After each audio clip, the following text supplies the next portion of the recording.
I'm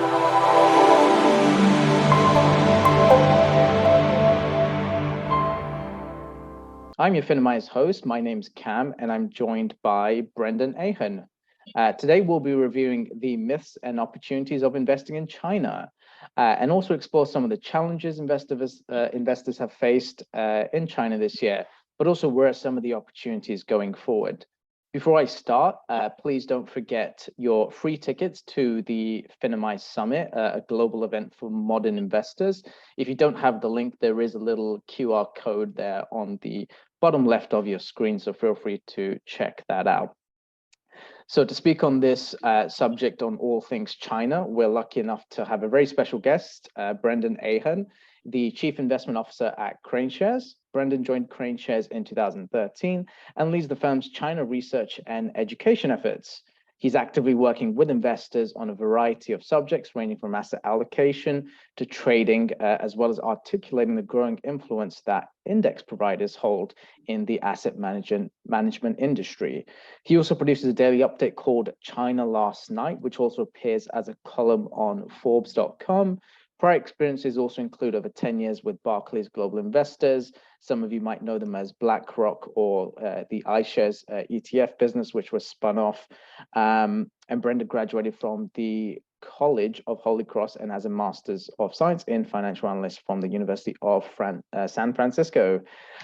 Needless to say, I'm sure Brendan will have a lot of valuable insights to share with us today. So please do keep your questions coming along as well. We'll pick some of the more enticing ones towards the latter part of the Q&A session.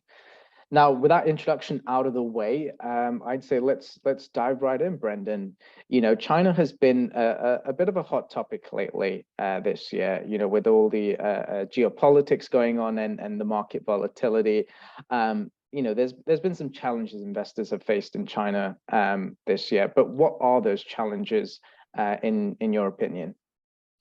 Yeah, you're 100%. And Cam, one chart, you know, I'd always want to start with is just people say what is China, and that's you know, because Chinese securities list on several different exchanges, you can have this really wide disparity between what individual stocks are performing. And so, for instance, in 2021, the Shanghai and Shenzhen stock exchanges went up like 9% and 12%. And the Shanghai and Shenzhen, the proverbial Chinese A-share market, that market is 95% owned by investors in China. So Shanghai, Shenzhen, this A-shares market is more reflective. What do the Chinese think about China? And in Europe, you know, we have KA50. It's, you know, it's an MSCI China A. So say in 2021, if that was your definition of China, you had an okay year. And we can contrast that with offshore China. So the Hong Kong market, the US listed China ADRs are predominantly held by foreign investors. And so it's more reflective. What do these foreign investors think about China? It's reflected in Hong Kong and US ADRs. And in 2021, the Hang Seng index was down like 11%. The Hang Seng Tech Index was down 31%, and our KWEB, our China Internet ETF, was down almost 50%. So in 2021, you could have an investor that was up, you know, 12% versus one that was down almost 50%. So the question is, why do you have this disparity between what the Chinese think about China and what foreign investors? And I think that investors in China, they are aware of these issues. Just they don't necessarily believe that things like Evergrande or you know, U.S.-China political, you know, they're aware of these issues, but they don't necessarily have as pessimistic as view as sometimes, you know, you'd think from Western media. And so I think for foreign investors, you have these concerns that are out there, U.S.-China political relations and others, and it's really weighed on sentiment in the space. And I think you're starting to see some of these issues, at least a progress being made, and hopefully that gets reflected in investors having more confidence to come back into the space. Got it. So we've addressed that, hey, you know, investing in China hasn't exactly been smooth sailing this year, but going forward, where do you think some of the opportunities are in China? Is it in that tech space, which has, like you mentioned, taken quite a beating? Is it healthcare, or is it someplace else? Well, China's top-down driven economic policies really give us a roadmap for where we as investors want to invest. And so, we're still big believers in the China internet opportunity. You're starting to see more language from the government actually supporting the sector, just because domestic consumption really is going to be very critical for China in 2023. So you actually need these companies. Healthcare is a tremendous opportunity in the long run. China really lacks the healthcare infrastructure like we have in the West. But certainly there's other opportunities in the technologies China's going to need in the years and decades to come. A lot of those growth industries like biotech, semiconductor, AI, big data, are companies listed on the STAR board. So we've created our suite of exchange traded funds, our UCITS, to be really aligned with what we see from China's top-down driven economic policy. So we as investors can sit on the same side of the proverbial table as the Chinese government. Mm-hmm. So one of the actual aspects I wanted to tackle on is, what do you foresee as being the catalyst really for, to lift the spirits or bring back some of those animal spirits into the China segment, which, in the West, many people are banking on that sort of Fed pivot here in the US and in the Western markets. What would you say is sort of China's catalyst there for really bringing some of the sentiment and uplifting that? Yeah. I mean, it's 100%. We're in a macro world where, if you want to know what's going on in the world, you just look at the U.S. 10-year Treasury, and because it has this huge net effect of, if those yields are rising, then the dollar is getting stronger and risk assets are generally going down, and certainly vice versa. So we're going to get more clarity from the Fed over the coming days and weeks, and understand exactly what those policies look like. But I think so that'll just help risk assets in general. To China more specifically, I think China's had this huge political event, its party Congress, that the key thing for anyone to know is, in China, nothing has happened, because every government official has been fighting to make sure that they have a job for the next 5 years. And so with the party Congress over, it's back to business. And I think you'll see China start to address a number of these issues. And at the same time, it is an important year here in the United States that we have the midterm elections coming up. And certainly part of that policy debate is China. And I think as we get past the midterms, past China's party Congress, you're very likely going to see Biden and Xi meet at the G20 meeting in Indonesia in mid-November. And that will, at a minimum, improve some of the communication and dialogue, that these two economies are so intertwined with one another that decoupling might roll off the lips, but that ship has sailed. And I think the market is slowly recognizing that, when some of these policies that are geared to hurting China, they actually hurt US companies. And you've seen that with a lot of US semiconductor companies. They're going to get hurt by this semiconductor ban. And my thought was, what if that's a negotiating tactic, right? And so I think the key for US and China is diplomatic communication, because business people in China and the US are getting along just fine with one another.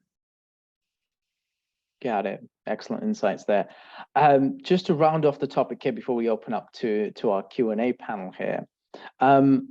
What can investors be looking to expect in the future from China? Are we going to be getting a more relaxation from Xi's current administration there, and maybe a loosening of some of the restrictions, especially when it comes to the tech side? In 2021, we saw that clamp down in tech, where a lot of those tech heavy names like Alibaba, like Tencent, were really suffocated to some extent. What do you see in that space going forward? Yeah. I mean, it's interesting. Over the weekend, China State Council, which is really the highest echelon of the Chinese government, actually spoke about the ways to support the internet economy. And actually, China's main state media, the Global Times, had an article about Alibaba's Singles Day, and so it's like a 180 from what you saw a year ago when this regulatory oversight was implemented, and I think within the Chinese government there's recognition that China's economy needs these companies, that they are the transmission engines for domestic consumption, and that's something that we saw today, that China's PMIs were weak, and just as the world, or we can debate about where we are in global recession, but just as global stimulus goes away, it means there's less demand for the world's factories. So where or how do you offset the weakness we're going to see in Chinese exports? Well, it's got to be on the domestic consumption side, and therefore you actually need those companies. So we're a bit more constructive on the China internet names from China's regulatory perspective. And there's other factors such as the holding foreign companies, this potential delisting, are still out there, but that potentially should see there's no rational reason we shouldn't have a positive outcome. It's a very solvable issue.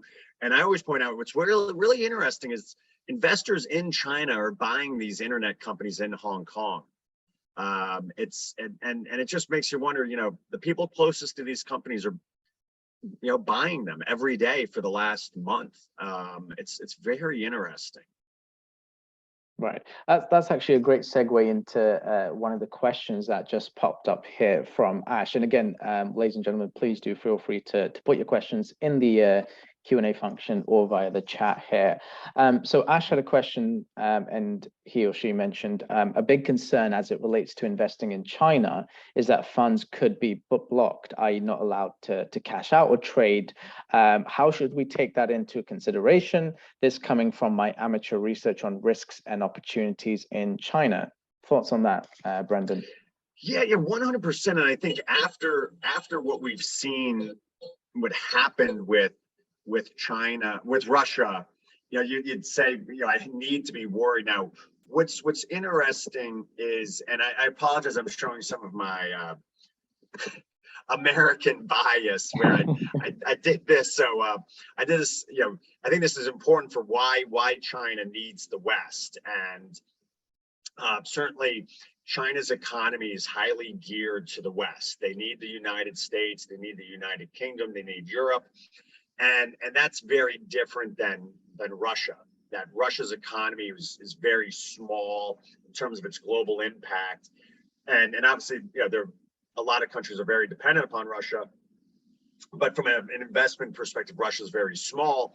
China is just so different. China is a third of MSCI emerging markets. But I think if you're really worried about China, these are the companies you should be most worried about. And I think, and Cam, we can follow up, and because we did this for the FTSE 100, and it looks no different. If you're really worried about a China decoupling or insolvency, then these are the types of companies. It's global multinationals. And I think, again, this goes back to that tradespeople. A lot of companies are doing very well in China and get along. But diplomatically, we've not gotten a very strong return on our investment, just based on how intertwined China's economy is with the United Kingdom, just like it is for the U.S. And if we could do this chart for any country in the world, it looks the same. We were talking to some investors down in Chile. Chile has twice the exports and imports with China than the United States, and but that this chart is true for anywhere. So I think that's the risk.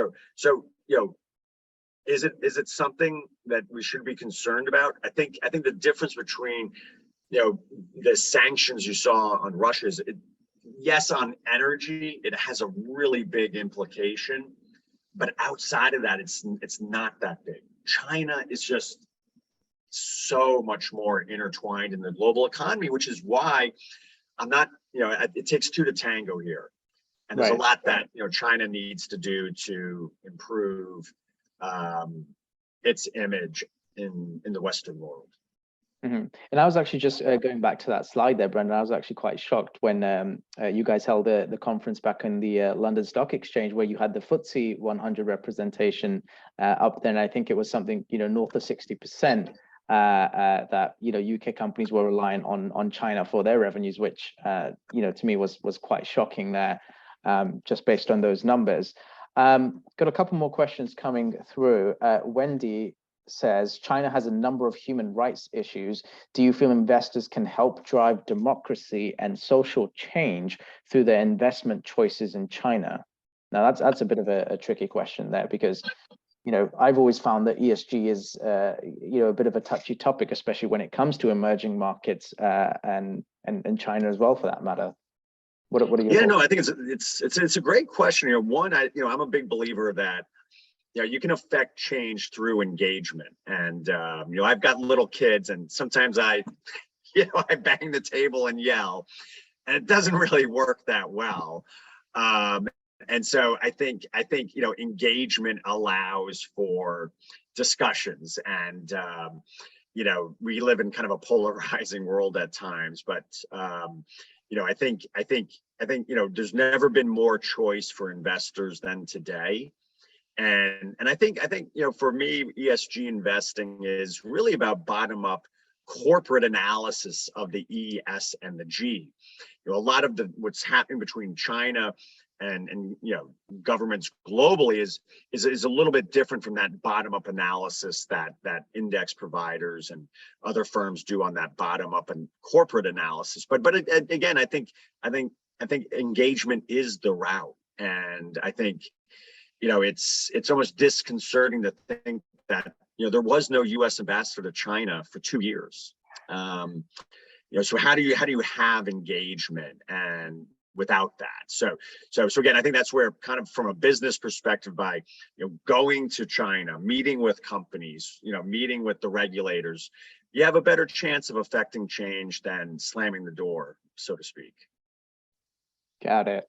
We've got a couple more questions coming in, and we're doing just in line for time. Deb mentions that currencies in the Western world are becoming weak, and the US may be next, according to some economists. Would the Chinese currency be a good alternative? Now, when it comes to currencies, I'm not sure what your macro vantage point is here, Brendan, and where you stand. But essentially, this entire year, the dollar has really been that wrecking ball, to the detriment of many other currencies. The pound, the euro, and the yen included. And to that extent, the Chinese renminbi as well. What are your thoughts there on the Chinese currency, being a good alternative, but also, are the regulators there or the Chinese government getting a little concerned with the weakening in the Chinese renminbi? Yeah. I mean, they're definitely concerned, because we've seen an intervention similar to what we've seen from the Bank of Japan.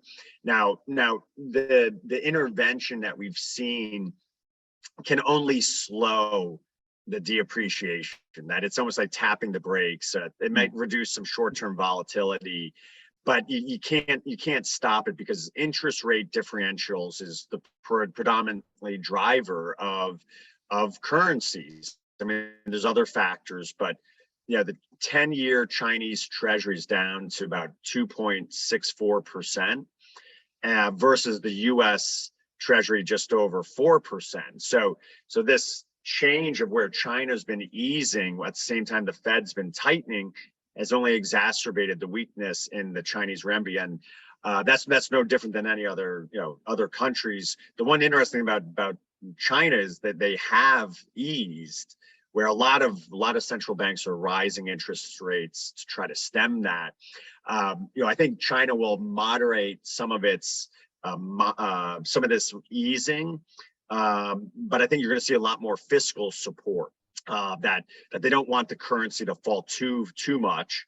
The stocks listed in Hong Kong are in the Hong Kong dollar, which is loosely it's pegged to the US dollar. It's not a 1-for-1. There's a little bit of a trading band, but the key is that does protect you to some degree.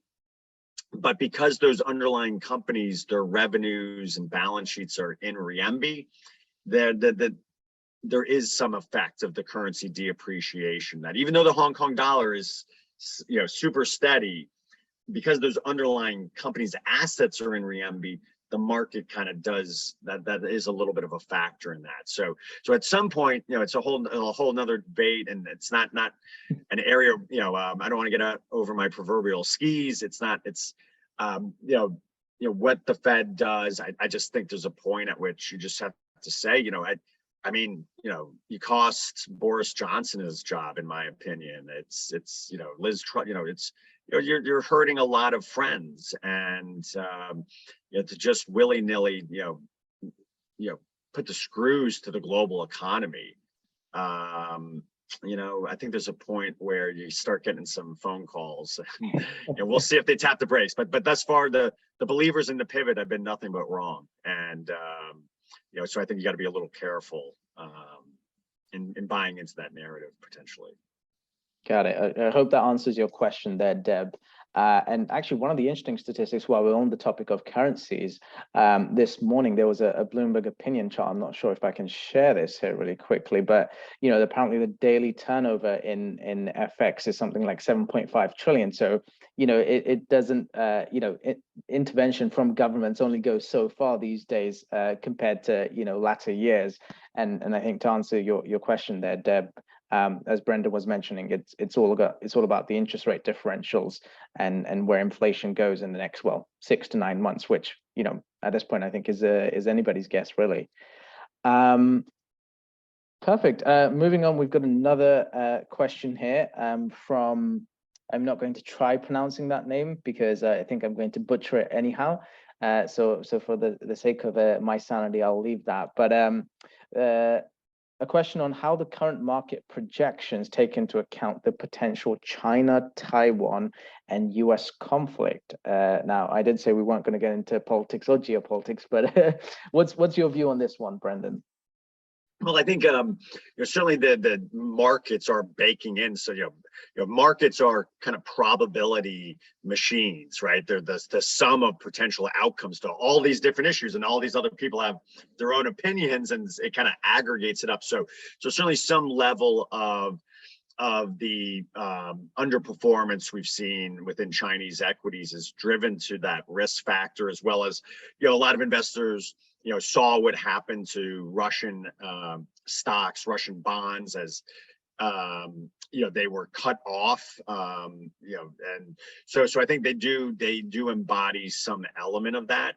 Again, I would go back to if you're really worried about that outcome, it's U.S. multinationals are the ones that you own a lot more of those securities, and they've not really exhibited a beta, a correlation to some of this political issues. Like a company like Qualcomm, 2/3 of their revenue comes from China, or Tesla 25%, or Apple kind of mid-teens. They don't really reflect that, and I think there's an argument they should. I'm not rooting for that, but I'm just saying that there's no reason Chinese assets are the only ones that should feel this. Around Taiwan, I do think it's a complicated issue. And one, I would say I had the pleasure of seeing Dr. Henry Kissinger speak just before his birthday about 3 months ago.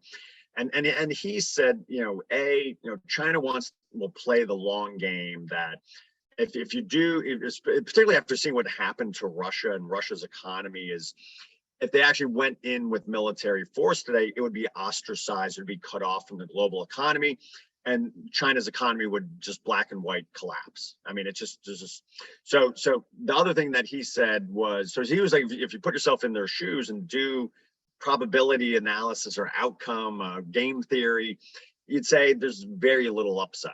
The other thing that he mentioned that was interesting was that he stated that Taiwan was actually 100 miles from the Chinese coast, and I went and looked it up. So from the British coast to the Normandy beaches, that was about 25 miles. But think about how much more technology, and to me, you've got 100 miles of seeing them coming. I don't know what. That's a long way in a boat. So I think that's, I think it would be hard. And then the one discouraging thing to me about this whole issue is that you really got to go back to history to understand why this is such a complicated and difficult issue. That obviously the opium wars in the 1850s and 60s, 70s, where you had a lot of Western powers went into China, and that led to Japan, their Meiji Restoration and their modernization, and that led to Japan going into Korea and Manchuria, and in 1900 Taiwan.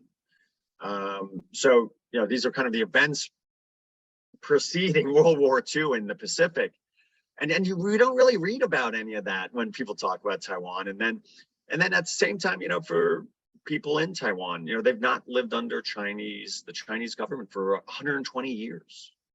So that's where I say it is a complicated issue, and I think you got to dust off to understand why it's such a sensitive issue. It goes back, 170 years. Yeah, that's quite the history, and I think it's probably a little too much to unpack in this in the short 5 minute exactly. that we've got here. So I hope that answers your question there. We've got one more question. I think we've got time for one more here from Piera. So he's, if I'm understanding his question correctly, I think he's getting towards the data available when looking at some of these Chinese companies versus, for example, in the West, or particularly in the US, where you're able to get more insights into the balance sheets of some of these companies and really pick apart the data. Whereas in China, it's a little bit more opaque in nature. What's your opinion on that, and how does potentially the Holding Chinese Companies Accountable Act, if that actually does go in that favor, how that could potentially play out? Yeah. I think you have to understand that these things are mobile surveillance devices, and everything you do on these quote unquote free apps is being sold and monetized, and that's true in the United Kingdom, it's true in the United States, and it's true in China. So yes, say for instance today we had the National Bureau of Statistics release the PMIs. At the same time, we can pay companies in China to understand, what are the goods being bought on Alibaba, which games are being downloaded. And for the purposes of Crane shares, we buy, we're more passive investors. We like buying the basket. Many hedge funds are paying a lot of money for that because they're, going long Alibaba and short JD.com just based on what this data. So it's interesting. There's a whole host of, I kind of call it real-time, real-time economic data that's available. It just has a big price tag to it. Just if you use Waze or Google Maps to go from your home to the grocery store, that tells you, which store you're going to. But it's also saying you can figure out how much traffic is on the road. More traffic means higher economic activity. So there's a whole world of real data, and so I think some of this stuff about that you can't trust the data. The data's there. On the holding foreign companies accountable, I think the issue has been that it's really weighed on a lot of professional investors holding the ADRs, and when you want to buy China, you want Alibaba and JD and Pinduoduo. You don't want PetroChina, China Mobile, or ICBC Bank. I'm not. Just people want growth stocks, not value names, and so that's this potential delisting means a lot of professional investors have to be on the sidelines. That they can't buy something and then find if the worst outcome plays out, then they look bad. So I think the key is that it's really left a lot of investors on the sidelines. We've seen short sellers increase activity in Hong Kong, and they've controlled the narrative. The positive is you have the PCAOB in Hong Kong. They're auditing the auditors, which are the big four accounting firms for Alibaba, JD, and Yum China. And I just don't see, these companies are audited by, great global auditors. I don't see how they don't pass. And, the view is those auditors will want to go home for Thanksgiving at the end of November, and therefore you could get a resolution, or at least on those three companies, an understanding of where they stand, and that would bring a lot of money off of the sidelines. So combined with some things like other catalysts are what we need for the space. You have Singles Day, the pre-sales for Singles Day look pretty good. We've got Q3 earnings in November. So hopefully we have some positives out there, and certainly we've had everything but the kitchen sink thrown at the space. Got it. Well, I think we're nearly done here for time. So I really want to thank you, Brendan, for your excellent insights here. Hopefully the audience found some of that quite useful. Also, I want to thank the attendees. Just before we end the webinar here, please do remember to fill out the feedback form that will pop up on your screen once this event is over, and let us know what you loved about the event, and if you'd like to see more China related events or such in the future. But other than that, have a wonderful afternoon, evening, or morning, depending on where you are. And once again, thank you very much to Brendan Ahern from Currencies. No, thank you, Cam.